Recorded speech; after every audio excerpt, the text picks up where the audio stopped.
In this video, let us translate algebraic expressions into word phrases. Example, 12 minus 4m. Let us write 12 minus 4m. 12 is 12 in word. Minus symbol the minus in word, and 4m, the 4 times m. So, the word phrase of 12 minus 4m is 12 minus 4 times m. Another example is 6n plus 2. Let us write 2 for 2 number. Write added the 4 plus symbol. And write the product of 6 and a number and for 6n.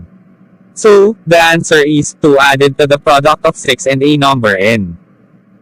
Example number 3 is 2, and open parenthesis, and x plus 6, and then close parenthesis.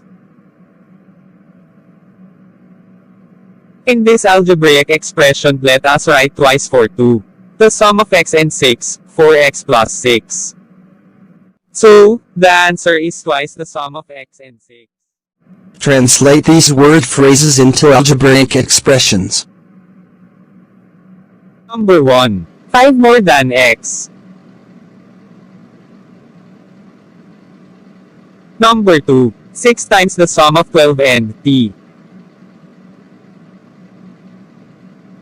Next, translate these algebraic expressions into word phrases. Number 3. 9a plus 7. Number 4. 2 over p or 2 divide p.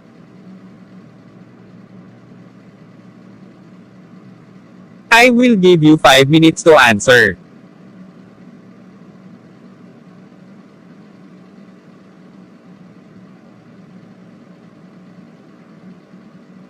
After 5 minutes. Time's up. The answer are, number 1, x plus 5. Number 2, 12t plus 6. Number 3, 7, increased by, the product of 9 and a. Last number is, 2 divide, by p.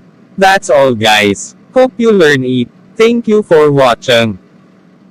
Till next time.